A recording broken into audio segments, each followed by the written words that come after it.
Resourcefulness and creativity. These are the driving forces behind innovation and overcoming obstacles. When we sit down to ponder, figure things out, and truly think, we gain new insight.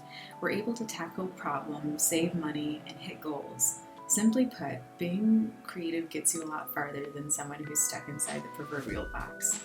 I wanted to talk and expand a little bit more on this topic by finishing up my conversation with my creative and talented friend, Jena Galindo of Jena Galindo Photography. So I wanted to talk about how keeping creative can also help out you. We talked a little bit about mental health, but I wanted to, especially for the artists right now who are looking for inspiration and who really want some encouragement to go out there and create things and do what it is that they love to do. This is the episode where we encourage people to get out there and do that. This is the time. I mean, I think starting out, I would probably just say, it's obvious. It's a very obvious distraction from what's going on, because it's not okay for you to obsess on things. Going back into the do as much as you can, but once that's done, give yourself a break. You can only do so much. You can only control so much, The news is changing daily for this thing, Yeah.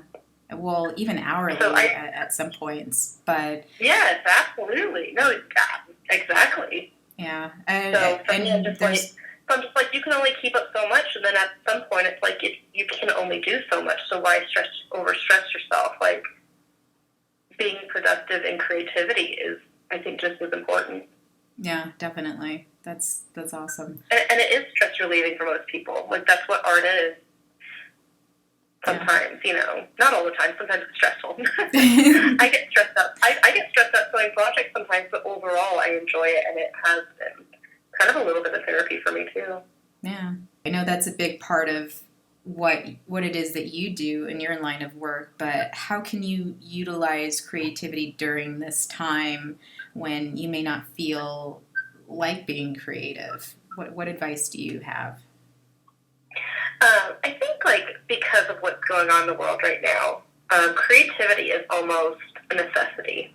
I think it's very important not to overwhelm yourself with, I mean, there's stuff I'm just kind of blocking off of Facebook, not blocking, but I'm just not on Facebook very much. I'm not watching certain YouTube videos because I don't want to keep talking about the virus all day long.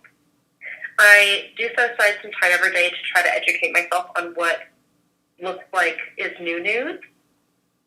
But once that's done, I just try to kind of go on with my own life. And I am a photographer, and the weather here is actually beautiful. So I'm planning to go out to my backyard and do some little shots just to capture the springtime around here, which is beautiful. We have so many wildflowers sprouting up. But other than that, I do sew. I started making clothes, but I've actually kind of started with doing crafting projects, which is kind of reverse for how most people learn how to sew. Just the other day, I made some coasters, and I'm kind of just looking around the house and what can I make? Maybe I should make some placemats next or something. Just keeping myself busy because it's something that makes me happy, and I think it's important to keep good morale during this time. Yeah, no, I definitely agree. That's actually something that I'm trying to do right now here in my apartment. I'm always doing something creative, and it's always all over the place, but now especially since I'm here at the house, I wanted to do more things with my house.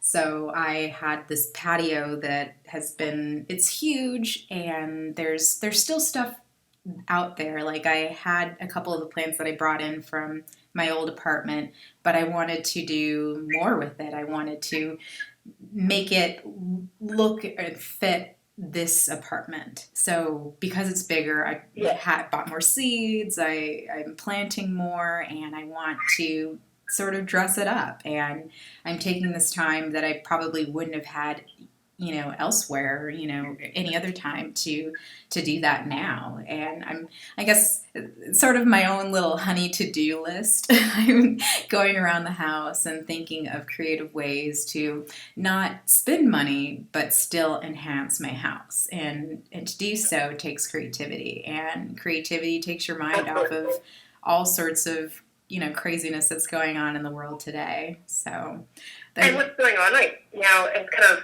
forced us to be more sustainable. True, yeah, definitely. And this is kind of what I want to talk to you about in other episodes, possibly, or whatever, where we discuss steps and ways that we could do that. We don't have to spend a ton of money to conserve on items, and we don't have to spend a ton of money to entertain ourselves.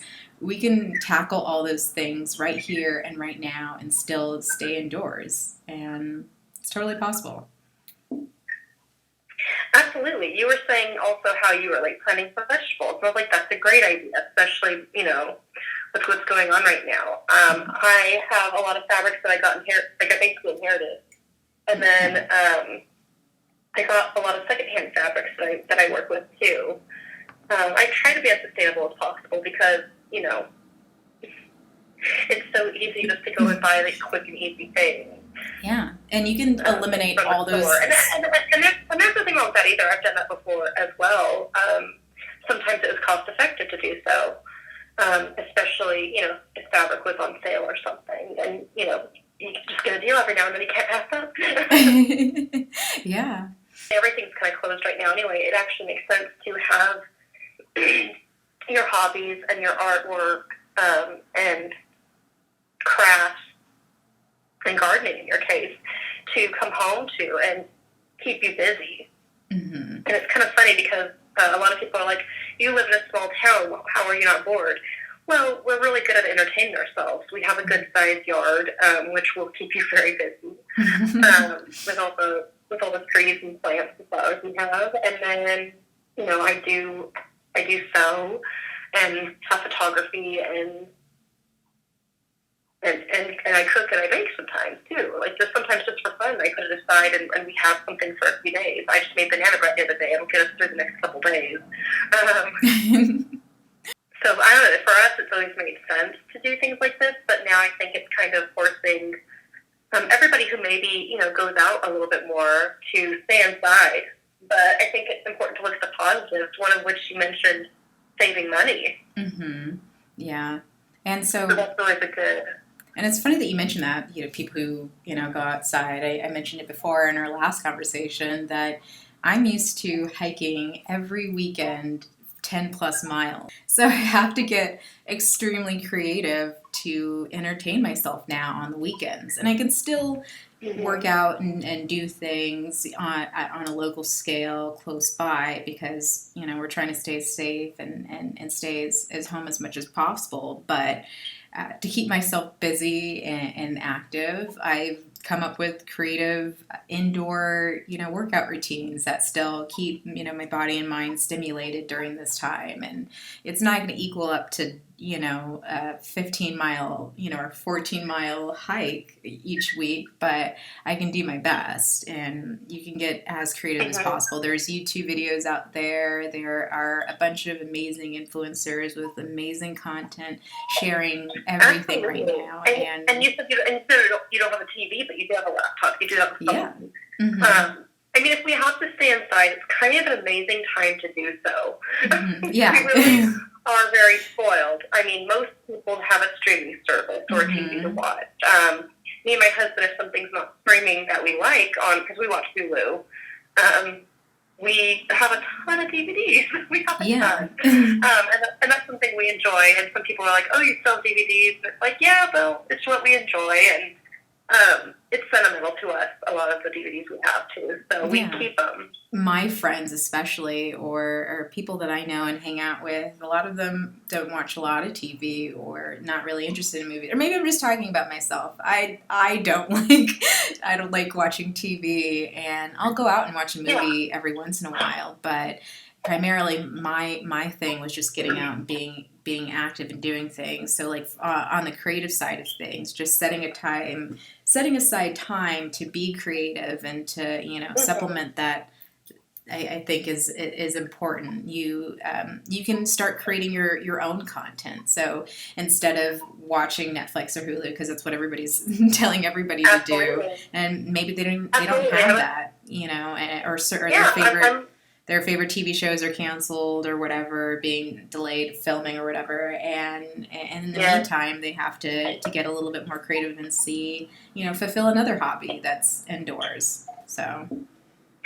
No, absolutely. And you were telling me that, your garden was something that you were kind of putting off, and now you have time for it. Now you have time to do all the work that, it takes to organize the balcony, which you said you have a larger one now than you did before. Like you said, your apartment is larger as well. Now you have room and time to do more. Yeah. And that's kind of where I am, too. I've held off projects, sometimes just from procrastination. And now I have no excuse. It's kind of been freeing because I not only have had time to do things, but I have no excuse now. And so I've been very happily productive with a lot of things I've been holding off. And it's like you said, it's also a good time to experiment, mm-hmm. and to work on new projects. I'm a photographer, but I've been wanting to get into videography. So, I can work around my house. I don't have acres of land, but I have a pretty good area around my house, and I do live in the country. So I was, thinking about starting to work more with videography and kind of experiment with a few things. And now I can do that because, gosh, we all have enough time now. Yeah. To do what we've been wanting to do. And on that note, I kind of wanted to wrap up things and ask you, what are the ways in which we can start being more creative? Like, what do you believe should be the first step to become more creative or jump back into our creative minds during this time? I think sometimes it's just the act of doing it. I think there's two reasons why people don't really get very creative. I struggle with both. One being just being rusty and kind of not wanting to get into it, afraid of failure in a way. Like, mm-hmm. I still do that sometimes. I have a ton of fabric, but I worry about doing a project sometimes because if I ruin it, I've wasted this fabric, I've wasted this material. And even when you have nothing really to lose, sometimes it's intimidating failing, but I think just doing it and starting is the biggest thing. But basically the act of doing it, like just sit down, do it, don't procrastinate, don't be afraid of failure or doing something wrong. I think just take the time and just do it. I most times, if you're not even in the mood to do it, that's what it was. If you're not in the mood to do it, sitting down and starting to do it will probably put you in the mood. If you give yourself 5 minutes to do something that you weren't originally in the mood to do, you'll probably get into it by that time period. And after 5 minutes, you'll probably want to continue going. Yeah. No, that's amazing. That's where I was going with it. Yeah. Sometimes you're just not in the mood. You're just not in the mood. Yeah. No, that's awesome advice. Sorry, I sound so good. No, that's good, because I do the exact same thing where I may not be in the mood, specifically to write. I'll be in the mood to write, and I'll set aside time and can do it, but there's some times where I know I need to get certain things done, and I'm just not in the mood, and I have to sit myself down and just start on it. A lot of people do the trick where they set... I think if you give yourself 5 to 15 minutes. And that's what I was going to say. Set your timer for 5 minutes and you work on it, and then by the time the timer goes off, you're already into it.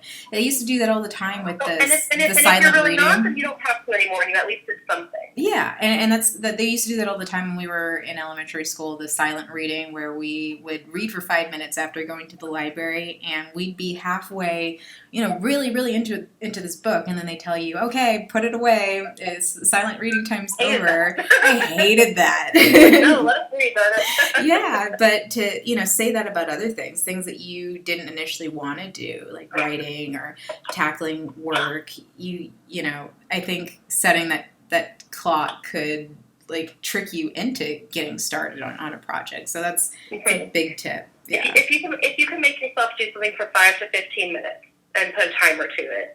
You're probably either going to be really into it by that point, or at least you did something. And if you're really not into it at the end of it, then you tried. Yeah, you could put it away and try it again another time. Absolutely. Yeah. So. But 9 times out of 10, you'll probably be into it by that point. Definitely. And Well, on that note, I wanted to say thank you for agreeing to chat with me today. It was a nice conversation. Thank you for having me on. Yeah, anytime. All right. Bye. Thanks for listening to the Jazz About Nature podcast. Check out the show notes for more information on any of the things talked about on the show today. I hope you enjoyed it. Peace.